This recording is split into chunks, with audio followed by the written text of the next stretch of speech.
اس قرارداد کے اندر جو بڑے بڑے نام ہیں، بڑے بڑے سیاستدان ہیں، تو انہوں نے سگنیچر نہیں کیے ہوئے۔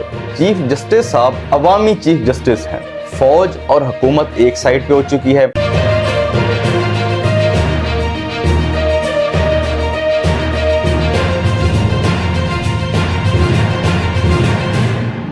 بسم اللہ الرحمن الرحیم، السلام علیکم۔ تو سپریم کورٹ کے فیصلے کے خلاف قرارداد تو منظور ہو چکی ہے، لیکن جو قانونی ماہرین ہیں، جو بہت بڑے تجزیہ کار ہیں، تو وہ کہتے ہیں کہ جو قرارداد منظور ہو چکی ہے تو اس کی کوئی ویلیو نہیں ہے۔ مطلب اس کی کوئی اتنی ویلیو نہیں ہے کہ یہ قرارداد سپریم کورٹ کے فیصلے کو انڈو کر دے۔ تو اس لیے قانونی ماہرین بھی، تجزیہ کار بھی، سارے یہی کہہ رہے ہیں کہ اس قرارداد کی کوئی اتنی ویلیو نہیں ہے۔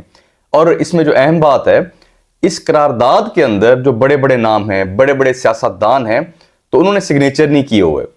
تو خیر وہ سگنیچر کر بھی دیتے تو اس کی کیونکہ اتنی ویلیو ہوتی نہیں ہے، کیونکہ قرارداد کی وجہ سے، کوئی بھی قرارداد منظور کرنے سے کبھی بھی سپریم کورٹ کے فیصلے کو ریورس نہیں کیا جا سکتا۔ اس کے علاوہ عثمان ڈار صاحب نے ایک سٹیٹمنٹ دی ہے، انہوں نے کہا کہ چیف جسٹس صاحب عوامی چیف جسٹس ہیں۔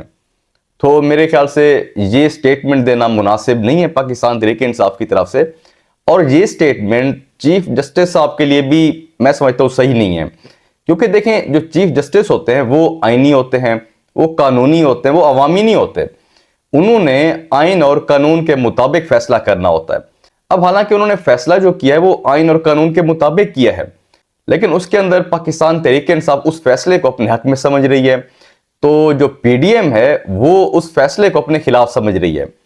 لیکن جو فیصلہ ہے چیف جسٹس صاحب کا، تو ان کا فیصلہ تو یہی ہے کہ جی جو الیکشنز ہیں وہ اپنے ٹائم پہ ہونے چاہیے۔ تو اب انہوں نے تو آئین کے مطابق فیصلہ کیا ہے، لیکن اس فیصلے کو جو پارٹی الیکشن میں جانا چاہتی ہے تو اپنے حق میں سمجھ رہی ہے، جو پارٹیز الیکشنز کے اندر نہیں جانا چاہتی وہ اپنے خلاف سمجھ رہی ہیں۔ حالانکہ سپریم کورٹ نے یہ تو نہیں کہا کہ پی ڈی ایم کو ووٹ نہیں دینا، یا یہ بھی تو نہیں کہا کہ پاکستان تحریک انصاف کو ووٹ دینا ہے۔ انہوں نے تو کہا ہے کہ الیکشنز کروانے ہیں ٹائم کے اوپر، تو ان کا ایک آئینی اور ایک قانونی فیصلہ تھا۔ اس کے علاوہ میں نے بہت سے تجزیہ کاروں کو یہ کہتے ہوئے سنا ہے کہ وہ کہتے ہیں فوج اور حکومت ایک سائٹ پہ ہو چکی ہے اور عمران خان صاحب اور عدلیہ دوسری سائٹ پہ ہو چکے ہیں۔ تو دیکھیں جو تجزیہ کار اس طرح کی باتیں کر رہے ہیں تو میرے خیال سے یہ مناسب نہیں ہے۔ تو اگر دیکھیں فوج اور حکومت ایک سائٹ پہ ہوتی تو جس طریقے سے عمران خان صاحب کے اوپر کیسز تھے تو ان کو گرفتار کرنا بھی مشکل نہیں تھا۔ تو عدالتیں جو عمران خان صاحب کے حق میں فیصلے دے رہی ہیں، پاکستان تحریک انصاف کے حق میں، تو وہ بھی پھر نہ دے سکتی۔ تو عمران خان کو جو عدالتوں کی طرف سے ریلیف مل رہی ہے تو وہ بھی نہ مل سکتی پھر تو۔ اور اس کے علاوہ پاکستان تحریک انصاف کے اندر اعجاز الحق صاحب شامل ہوئے ہیں، پاکستان تحریک انصاف کے ٹکٹ پہ الیکشن لڑیں گے، پرویز الہی صاحب الیکشن لڑیں گے۔ تو اگر فوج حکومت کے ساتھ ہوتی، عمران خان صاحب کے مخالف ہوتی، تو یہ جو ساری تبدیلیاں آ رہی ہیں تو یہ نہ آتی۔ تو میرے خیال سے اگر ان چیزوں کو دیکھا جائے تو فوج کسی قسم کی مداخلت نہیں کر رہی۔ تو فوج نے جو کمٹمنٹ کی تھی کہ وہ نیوٹرل ہیں، تو فی الحال تو یہی لگ رہا ہے۔ تو باقی لیکن نون لیگ کو یہ بالکل نہیں لگ رہا۔ نون لیگ کو تو یہ لگ رہا ہے کہ جو اسٹیبلشمنٹ ہے وہ ہو سکتا ہے کہ عمران خان صاحب کے مخالف نہیں ہے، ہو سکتا ہے کہ عمران خان صاحب کے ساتھ ہو، کیونکہ اعجاز الحق صاحب بھی چلے گئے ہیں، پرویز الہی صاحب بھی چلے گئے ہیں، ایسے اور بھی بڑے بڑے نام ہیں جو کہ اسٹیبلشمنٹ کے قریب ترین سمجھے جاتے ہیں لوگ۔ تو اسی لیے نون لیگ کو اس چیز کا خوف ہے۔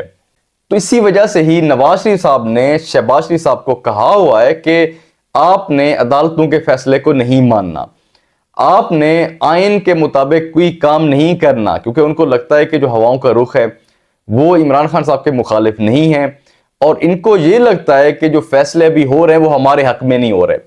ان کو یہ لگتا ہے کہ جو ہواؤں کا رخ ہے وہ ہمارے ساتھ بھی نہیں ہے۔ تو نواز شریف صاحب کہتے ہیں شہباز شریف صاحب کو کہ آپ نے حکم نہیں ماننا عدالت کا۔ یہ اسی طرح ہو رہا ہے جیسے زرداری صاحب نے گیلانی صاحب کو کہا تھا کہ آپ نے سپریم کورٹ کے حکم کے اوپر سوئس اتھارٹیز کو خط نہیں لکھنا، چاہے اس صورت میں آپ کو نائل بھی کر دیا جائے۔ تو جس طریقے سے زرداری صاحب نے قربانی دی تھی گیلانی صاحب کی، تو یہ اسی طرح ہی کام ہو رہا ہے سارا۔